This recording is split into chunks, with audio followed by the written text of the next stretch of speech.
The vast emptiness between the Orion and Perseus arms of the galaxy held many secrets, but none quite as interesting as what the Galactic Council's exploration vessel Star Seeker found that day. Captain Green stood on the bridge, his four eyes widening as the ship's sensors revealed something massive floating in the darkness of space. "Captain, you need to see this," called out Officer Blue from her scanning station.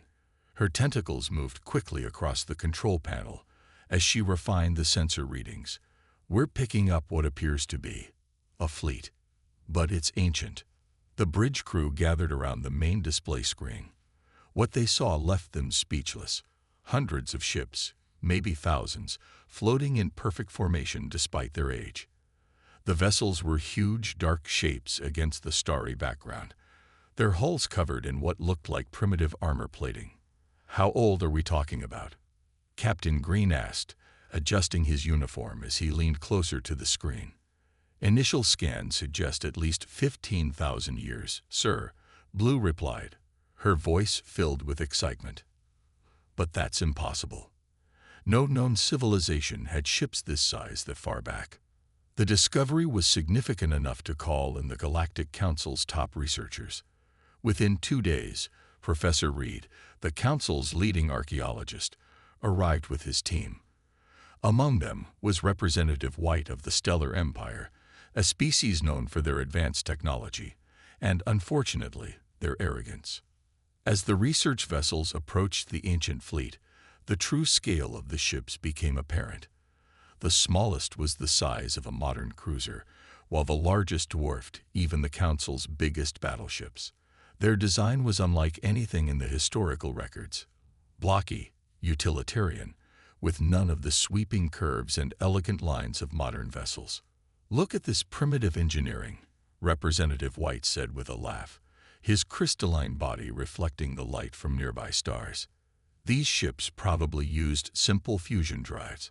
How did they even manage interstellar travel?" Professor Reed wasn't laughing. His old eyes studied the sensor readings carefully. Something about these ships felt different from other archaeological discoveries. They were positioned too perfectly to have drifted here by accident. Even after thousands of years, their formation remained intact. "Begin the boarding procedure," Reed ordered, ignoring White's dismissive comments. "I want a full scan of the closest vessel." The boarding team, led by Dr. Black, cut their way through the ancient airlock. Their lights illuminated corridors that hadn't seen brightness in millennia. The air was stale but breathable, another impossibility that nobody could explain. The ship's life support systems should have failed ages ago. "These corridors," Dr. Black noted, "they're sized for bipedal beings around 2 meters tall." She ran her scanner over the walls. "The metal composition is unusual. It's simple steel alloy, but it's lasted perfectly all these years. No degradation." White, who had insisted on joining the expedition, scoffed. Simple materials for a simple species. The Stellar Empire had already mastered quantum metallurgy when these ships were built. But as they moved deeper into the ship, more mysteries emerged. The control panels were covered in dust, but seemed designed for hands with 5 fingers. The chairs in what appeared to be the bridge were perfectly sized for humanoid bodies. Everything was practical, functional, built to last. "Look at this," Reed called out, wiping dust from a panel. "These markings, they're not decorative, they're writing." He pulled out his universal translator, but it couldn't decode the simple angular script. The team spent hours documenting everything they found. The ship was full of what appeared to be weapons, primitive by modern standards, but massive in scale. The engine room housed what looked like basic fusion reactors, but something about their design seemed off to Reed's experienced eyes. As the first day of exploration ended, the team gathered their findings. Most of the Galactic Council representatives were amused by what they saw as outdated technology. They laughed at the simple designs, the basic materials, the apparent lack of advanced systems. But Professor Reed remained quiet, lost in thought. In all his years of studying ancient civilizations, he had never seen construction like this.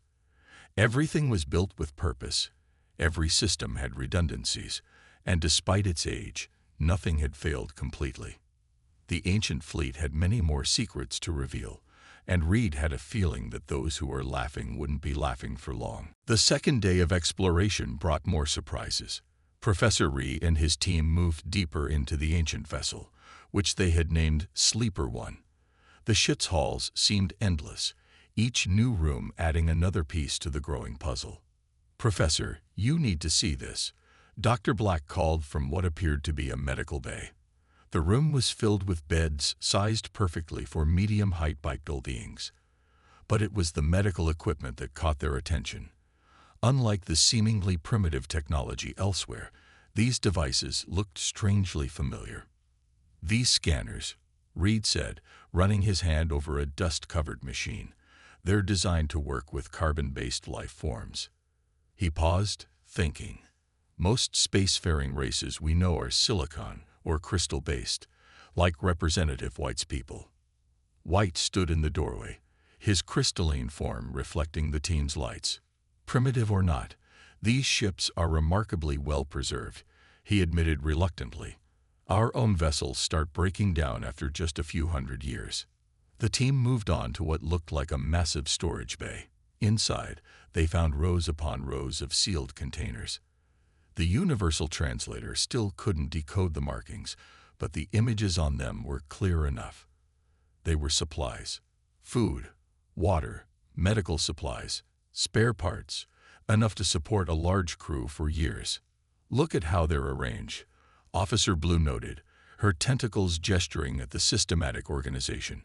"Everything is labeled, categorized, and stored in a way that makes perfect sense. These weren't just warriors or explorers. They were planners." In the engine room, the engineering team made an interesting discovery. What they had initially thought were simple fusion reactors had hidden compartments. The outer shell looked basic, but beneath it lay layers of technology that didn't match the apparent age of the ships. "It's like they deliberately made their technology look simple," the lead engineer reported. "But these power systems, they're incredibly efficient.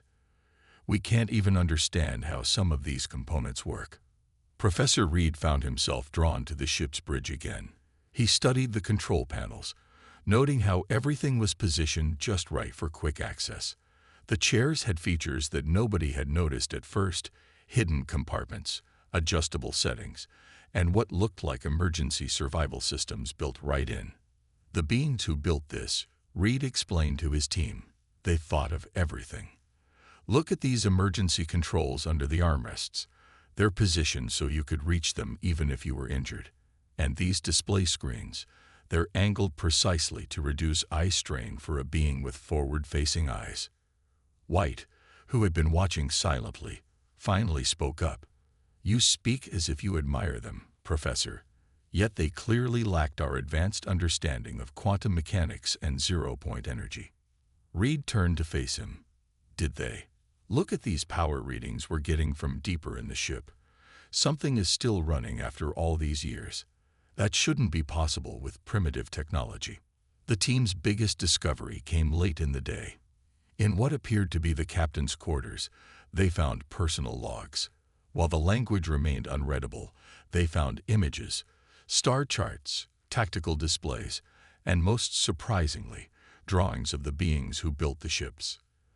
"They look almost like," Dr. Black started to say, but stopped herself. It seemed impossible. The images showed beings that walked on two legs, had two arms, and possessed remarkably familiar features. They wore uniforms that seemed practical rather than decorative, with pockets and attachments for tools and devices. "What's really interesting," Reed said, examining one of the images closely, "is their tools. Look at how they're designed to be used by hands with opposable thumbs. Every piece of technology we found on this ship follows the same pattern." As the day drew to a close, the team gathered their findings. The evidence was pointing to something that seemed impossible: a highly advanced civilization that deliberately made their technology look simple, built their ships to last for millennia, and shared remarkable similarities with a species that most considered merely a legend. White, and the other council members might still see primitive design and basic materials, but Reed and his core team were starting to see something else: purpose, planning, and a level of engineering that might actually be far beyond their current understanding. The ancient fleet's mystery was deepening, and tomorrow promised even more revelations. On the third day, everything changed. The research team had finally reached the ship's main computer core. The room was massive, filled with what appeared to be simple computer banks. Like everything else on the ship, they seemed basic at first glance. "These processors look ancient," one of the technicians said, brushing dust off a panel. "I'm surprised they haven't completely broken down after all this time." Professor Reed watched as his team set up their power supply units. They had decided to attempt powering up a small section of the ship's systems. Representative White stood nearby, recording everything for the Galactic Council. "Even if it works," White said, his crystalline form glowing faintly in the dim light, "these computers won't be able to do much. They're probably less powerful than our portable scanners." Dr. Black carefully connected the power cables. "Ready to begin power-up sequence, Professor." Reed nodded. "Start with 10% power. Let's be careful." The moment they activated the power supply, something unexpected happened. The entire room hummed to life. Lights that hadn't shone for thousands of years suddenly blazed. The computer banks didn't just accept the power. They seemed to draw it in and amplify it. "This is impossible," the technician said, checking his readings. "The power output it's increasing on its own." Suddenly, holographic displays filled the room. They were crystal clear, showing ship systems, status reports, and streams of data in that same unknown language. The quality of the holograms was better than anything the Council currently had. "Greetings, visitors." A voice spoke, making everyone jump. A holographic figure appeared in the center of the room. It looked like one of the beings from the images they'd found, wearing what appeared to be a military uniform. "I am Admiral Stone, a custodian of the Third Fleet." The universal translators worked perfectly. The AI was speaking in a language they could understand. White's crystalline form flickered in shock. "How is this possible?" he demanded. "This technology, it can't be this advanced." The hologram of Admiral Stone smiled. "Our technology was designed to be underestimated. A simple but effective strategy that has served us well for millennia." Professor Reed stepped forward. "Who built these ships? Who are you?" "We are what you might call the builders, though we had another name for ourselves," Admiral Stone replied. "You might know us by a simpler term: humans." The room fell silent. Humans were considered a myth, a legend some species told about ancient builders who had vanished long ago. Some believed they had never existed at all. "That's not possible," White said. "Humans are just stories. And even if they existed, they were primitive beings who destroyed their own world." The AI's expression turned serious. "Is that what you believe? Let me show you something." The holographic displays changed, showing the ship's true capabilities. What they had thought were simple fusion reactors were actually antimatter power cores. The primitive computer banks contained quantum processors more advanced than anything the Council had. Even the hull's basic metal was actually a self-repairing nanomaterial.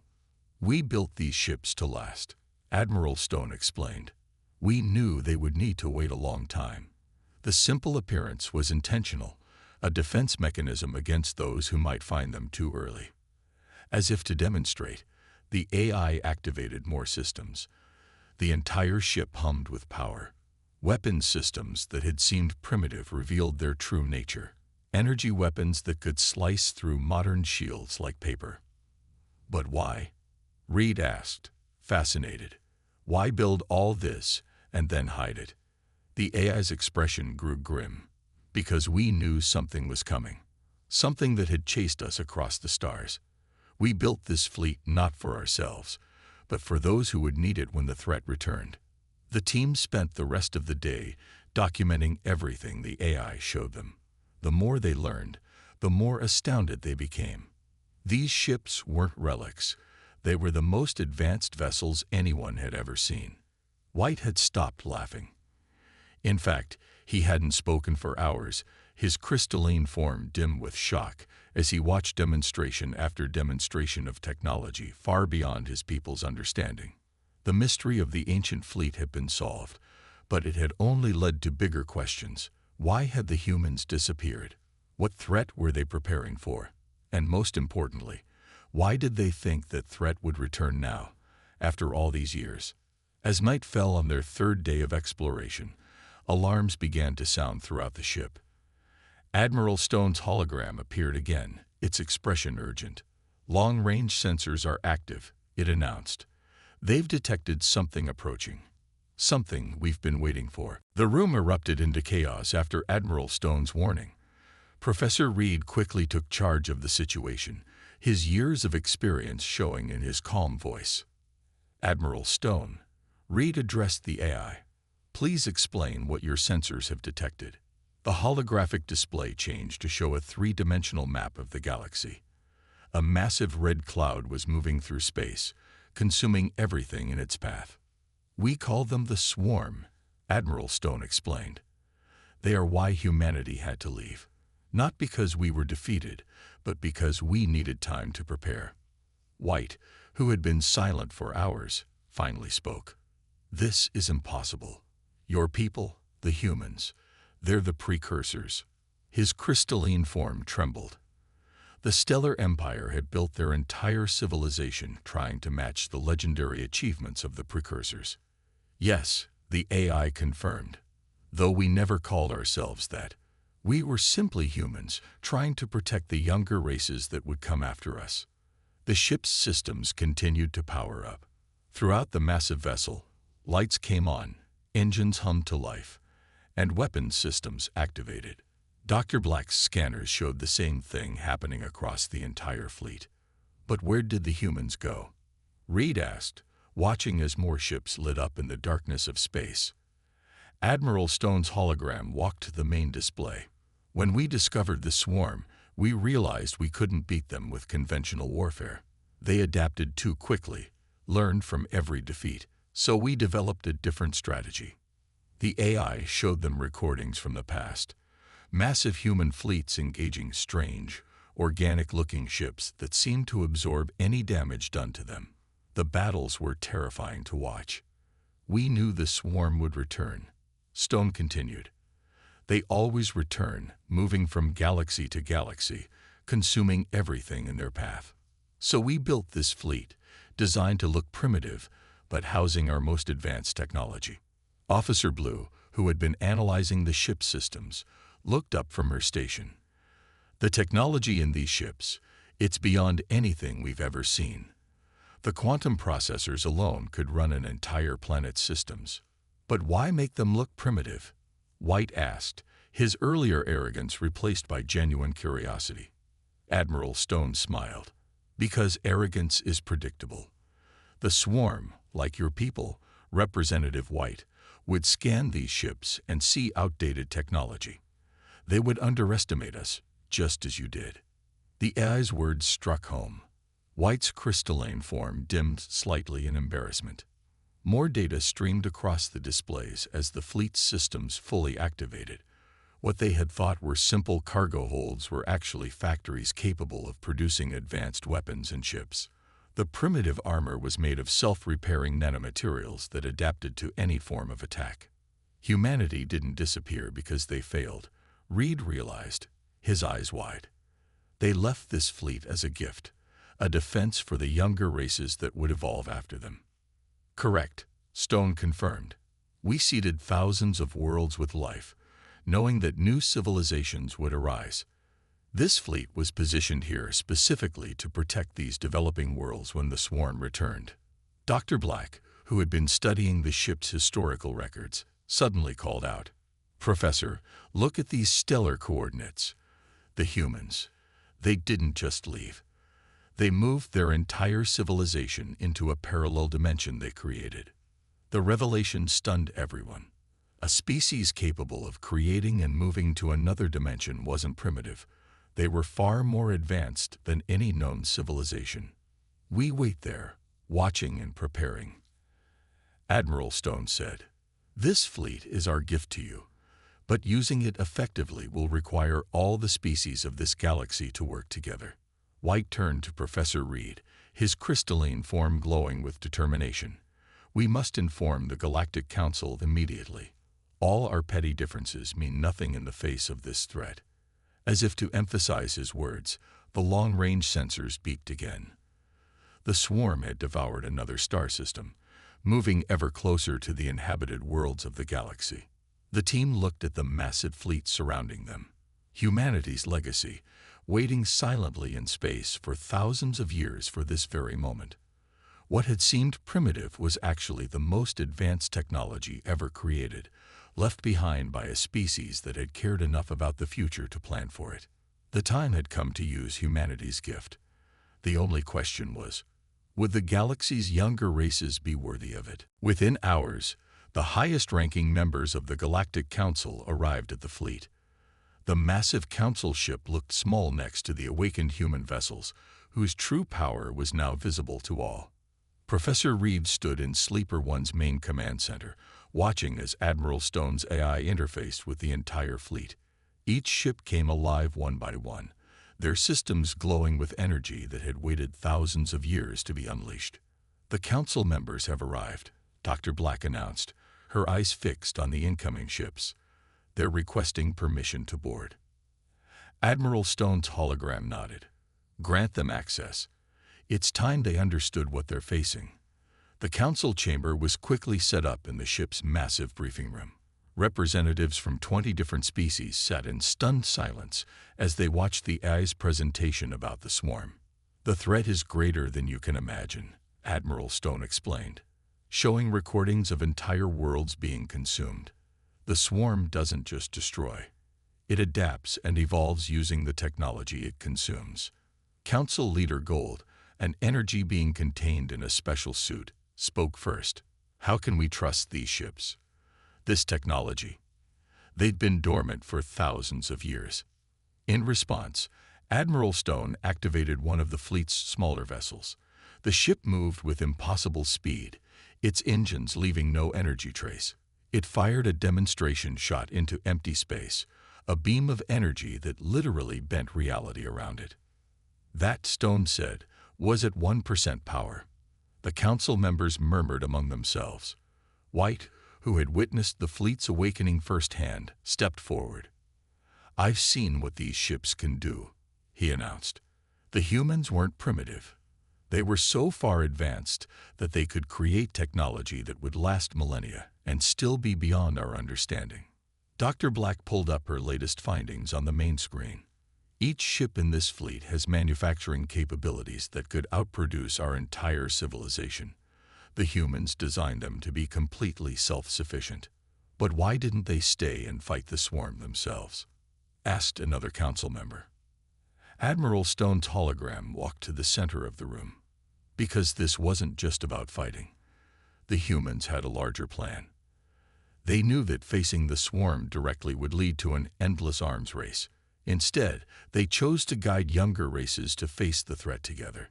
The AI showed them more of the fleet's capabilities. Weapons that could target specific molecules, shields that existed in multiple dimensions, and engines that could bend space itself. But most impressive were the ship's learning systems. The fleet is designed to teach," Reed explained, understanding dawning on his face. "It's not just a weapon. It's a school." "Correct," Stone confirmed. "Each ship contains the combined knowledge of human civilization, but it can only be accessed by species working together. No single race can control this fleet alone." Suddenly, the ship's alarms blared. The swarm had devoured another star system, moving faster than before. They were now less than a month away from populated space. "We don't have much time," Admiral Stone announced. "The fleet needs crews from all your species working together. Each race has unique abilities that, when combined, can match the way humans once operated these ships." The council members looked at each other. Centuries of distrust and competition hung in the air.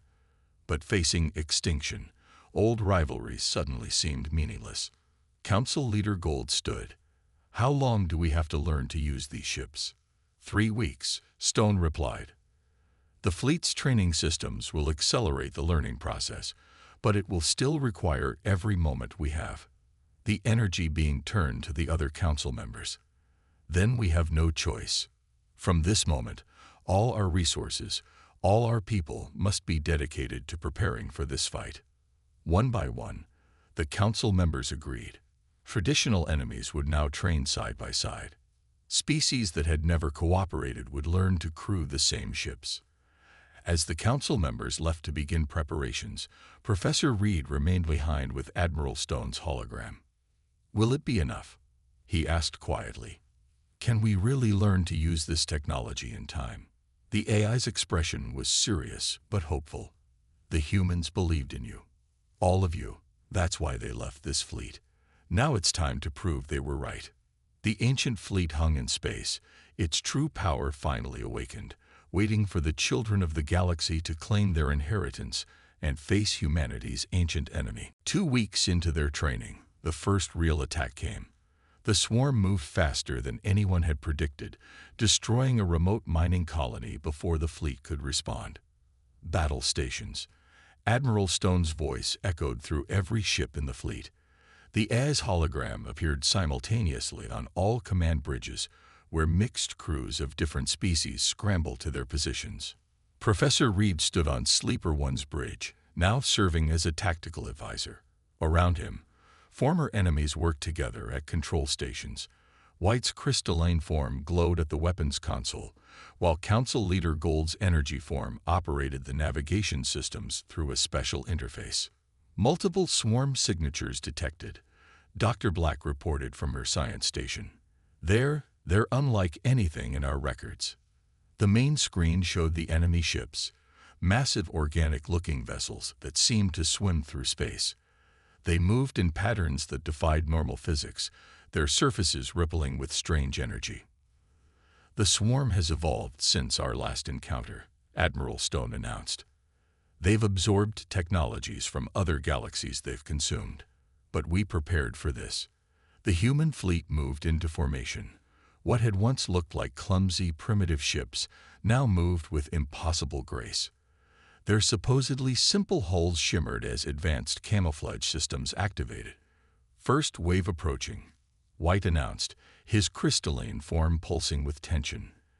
"They're targeting our outer defensive line." The swarm struck first.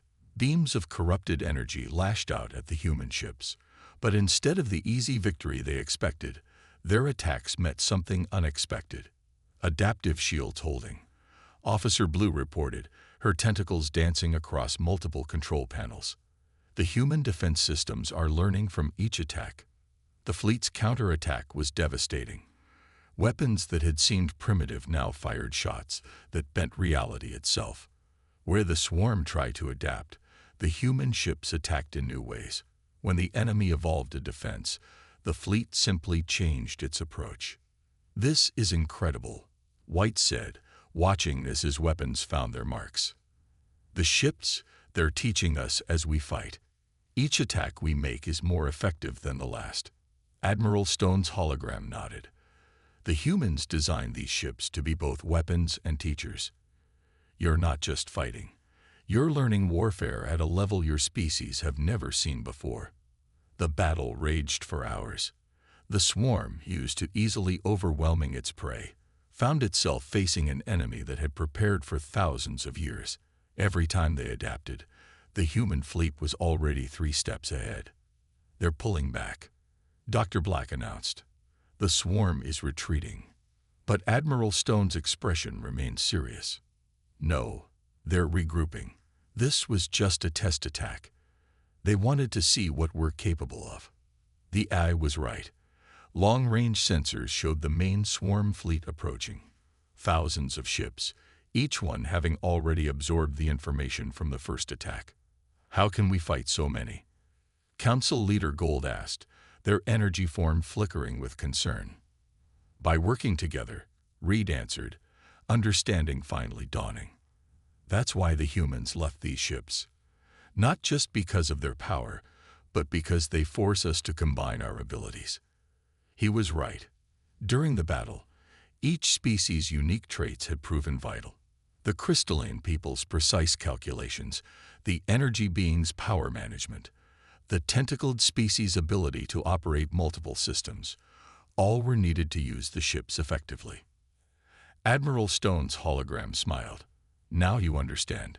But the real test is still coming. The swarm will return with their full force in less than 6 hours. They'll have adapted to everything we showed them today. Then we'll show them something new, White said, his crystal form glowing with determination. These ships have capabilities we haven't even tried yet. The AI nodded. Many more. But using them will require even greater cooperation, every species working as one, just as humans once did. The crews worked tirelessly through the next hours, preparing for the largest battle any of them had ever faced. The human ships hummed with power, their true capabilities finally being understood by their new crews. As the main swarm fleet approached, Professor Reed looked around the bridge, where once there had been distrust and mockery. Now stood united crews ready to face humanity's ancient enemy. The primitive fleet they had laughed at was now their only hope for survival. The final battle was about to begin. The main swarm fleet arrived exactly as Admiral Stone had predicted. The space around them seemed to darken as thousands of organic ships emerged from faster-than-light travel. All ships, Battle Formation Delta, Stone's hologram commanded. The human fleet moved in perfect sync, their crews now working together like they had trained for years instead of weeks. Professor Reed watched as the massive enemy fleet approached. They're using a different attack pattern, he observed. They learned from the last battle. So did we, White replied from his weapons station. His crystalline form glowed brightly as he coordinated with other gunners across the fleet. Admiral Stone's hologram stepped forward. It's time to show them what these ships can really do. Activate the dimensional defense grid. The human fleet suddenly shifted, their hulls seeming to exist in multiple places at once. What had appeared to be simple armor plates weeks ago now revealed their true purpose. They were reality anchors, allowing the ships to partially phase between dimensions.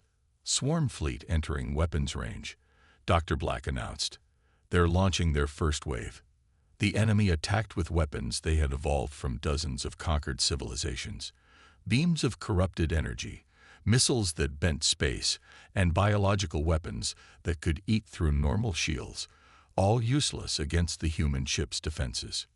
Now, Stone commanded, show them what humanity left for us. The fleet's response was beyond anything the galaxy had ever seen. Weapons powered by pocket universes tore through the swarm's adaptable armor. Shields that existed in multiple dimensions blocked attacks that should have been unstoppable. Look at these readings, Blue exclaimed, her tentacles flying over her console. The ships are combining their power. They're creating some kind of reality distortion field. She was right. The human fleet moved as one, their supposedly primitive designs forming patterns of energy that defied physics itself. Where the swarm tried to adapt, they found their evolutionary advantages meant nothing against technology that could rewrite the laws of space and time. Council Leader Gold's energy form pulsed with excitement. The ships are sharing power. Each species' unique abilities are being amplified by the human technology. The battle reached its peak when the swarm launched their final desperate attack. Their largest ships combined into one massive organism, a planet-sized monster that had consumed the knowledge of 1,000 civilizations. This is what humanity was preparing us for, Reed realized. Admiral Stone, it's time for the Unity Protocol, isn't it? The AI nodded solemnly. The final gift. All ships, initiate Unity Protocol Alpha. Channel all power to the dimensional core. Every ship in the human fleet began to glow with impossible energy. Their crews worked as one, each species contributing their unique strengths to the whole. The crystalline people's precision, the energy being's power control, the tentacled species' multitasking, all combined through human technology into something greater than the sum of its parts. The fleet merged their power into one massive beam of energy, not just a weapon, but a key that unlocked the barrier between dimensions. For a brief moment, space itself parted, revealing something that made the swarm recoil in terror. Through the dimensional rift, they all saw them, the humans themselves, watching and waiting in their parallel universe.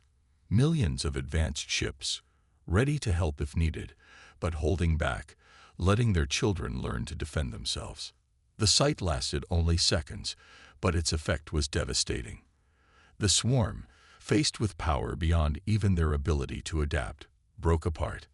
Their combined form shattered, and their individual ships fled in panic, retreating to the darkness between galaxies. As the dimensional rift closed, Admiral Stone's hologram smiled. "Well done, all of you. You've proven humanity right. Different species can work together, can become something greater than themselves." The bridge crew celebrated, former enemies embracing as friends. White's crystalline form glowed with joy, while Gold's energy form danced through the air. Even the usually serious Dr. Black was laughing. "Will they return?" Reed asked the AI quietly. "Perhaps," Stone replied. "But when they do, they'll find a galaxy united, not divided. And now you know the truth about the fleet they once laughed at." The human ships hung in space, their true power finally revealed. They were more than just weapons or tools. They were a bridge between the past and future, a gift from a species that had believed in unity above all else. The galaxy would never be the same. And somewhere in their parallel dimension, humanity watched with pride as their children took their first steps toward becoming something greater.